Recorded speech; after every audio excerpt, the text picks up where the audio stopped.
If you could convert your lifelong habit of resilience into structured continuity going forward, how would that look for the rest of your life? How do you think that would work out for you? This is what this channel is all about. And men think of resilience as being a desirable trait, as being a masculine strength, resilience. I'm resilient. I can take it all. And but the fact about resilience, the actual dictionary definition of resilience means literally bouncing back. So we're bouncing back. Where are we bouncing back from? We're bouncing back from down there. We're bouncing back from the ground. What are you doing on the ground in the first place? Listen, it's all right to fall off your horse and to come a cropper now and again, but I have a habit my whole life long of having to bounce back, having to recreate myself, and having to get back up on the horse. Now, praise God, I have the energy and I have the health and the wherewithal to be able to do that. But it's not where you want to be. There's two words there in that opening sentence, and one was resilience. That's not what you want to be, but there's continuity. Continuity is steady going forward, unbrokenness, keep on keeping on, staying the course. That's continuity. And the people who are characterized by continuity they don't make the headlines because there's no events, there's no sensations, there's nothing to write home about. They're just keeping on, keeping on. But inherent in the characteristic of continuity is the characteristics of compounding. Continuity compounds, just like I'm sure you've seen a compound interest table, and continuity compounds. So I'm at this stage in my life now where I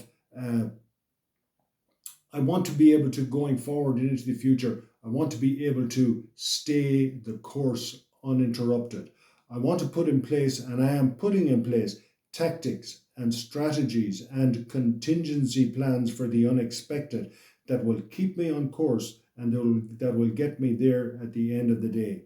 I'm 67, so I have a lot of water has gone under the bridge, and unfortunately I've spent too much time on the ground and put too much effort into getting back up and not enough effort in staying the course and being continuous, and therefore the compounding effect that most people enjoy the benefit of towards the latter end of their lives is not there.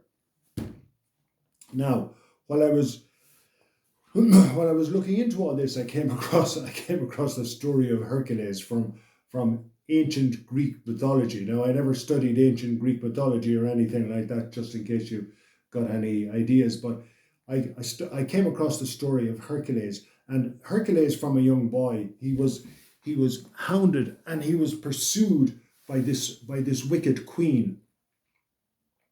And this wicked queen set out to do what she could to destroy him and to persecute him and just to wipe him out. But she could never succeed because Hercules had a couple of great things going for him.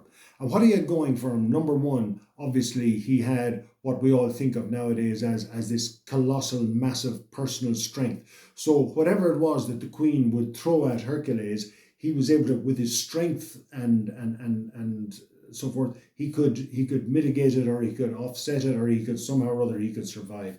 The second thing he had going for him was he had his intelligence. Hercules was apparently he was very intelligent.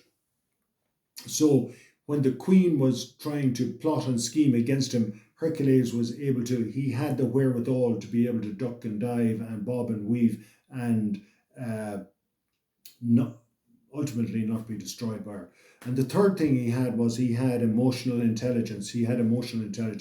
So he was able to keep himself cool, he was able to not get emotional, and he was able to be rational and strategic in his responses to the queen's attempt to destroy him.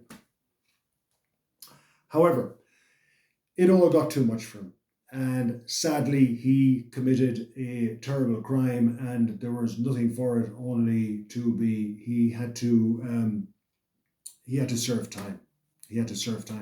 So Hercules served time, and the king said, okay, Hercules, if you're going to get out of here, there's 12 things that you're going to have to accomplish successfully in order to get out. So there was these 12 things that Hercules had to demonstrate for the king. Now, I thought the first of them was very interesting, and I'm going to just tell you the brief story of that. And back in ancient Greece at the time, there was a monstrous savage lion prowling the countryside. And this lion raided villages, and he ate children and men and women and whatever he could get his hands on. And then he went out into the countryside and he savaged cattle and sheep and goats and pigs and whatever there was out there. They were all game for the lion. So the king said to Hercules, Hercules, your first task is to kill that lion.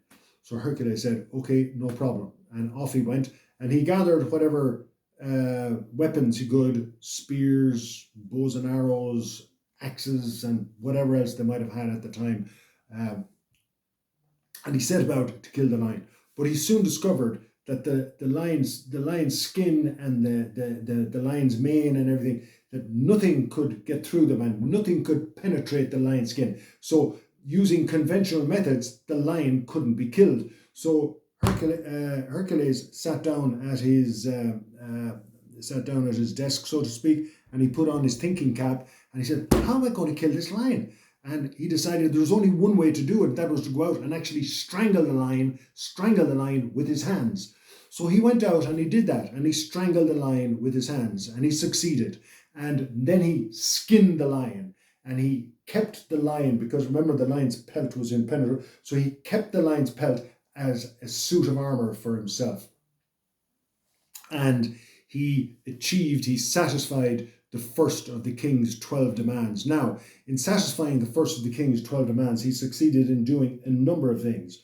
Number one, he satisfied the king. Number two, the chaos, the murder, the pillage, the destruction that was ravaging the countryside, the Greek countryside, was gone. Hercules brought order to the place. And next, what he did was, he took his first step in his rehabilitation from madness and from incarceration. He took his first step towards freedom, and he also took his first step towards immortality.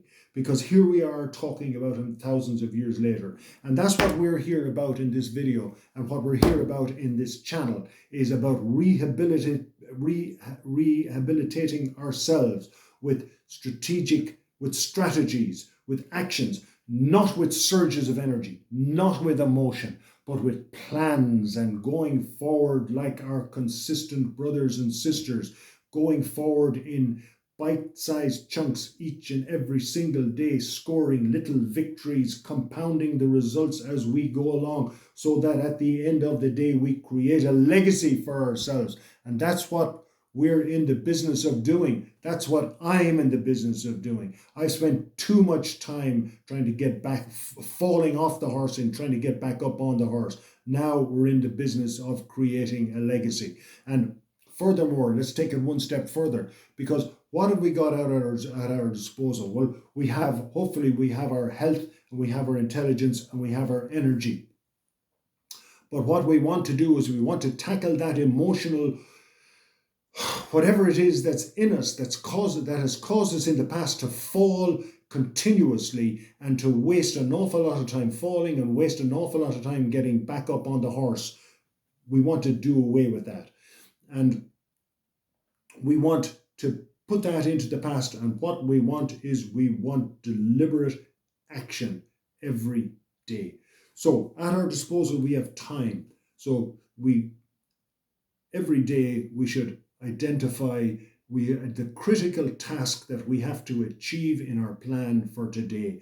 What is the critical task? Then at the end of the week, sit down and look back at the past week. And so have we achieved our critical task for Monday, Tuesday, Wednesday, Thursday, and Friday week?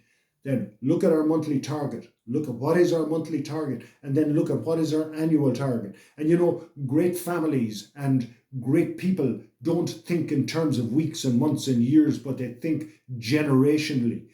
Think generationally. If you have children, what do you want? What habits do you want to instill in your children? Kill that habit of falling off the horse and expending all that energy falling and then getting back up. Don't pass that legacy on to your children, because they will inherit your habits and your patterns. Don't pass it on to them. So folks, that's where this channel is going. It's all about personal reconstruction. If you have any ideas where you'd like to see this channel go, please take the trouble to subscribe down there at the bottom. If you found this video of any benefit to you, please take time to hit the like button there as well. And I'll be bringing these videos out on a 2 or 3 week going forward. So if you want to be the first to hear of them or get them when they come out, why don't you hit the subscribe button as well, folks? Thank you very much. We're not getting back up on the horse, nearly maybe, but from now on it's little structured victories continuously. Thank you very much. Bye bye.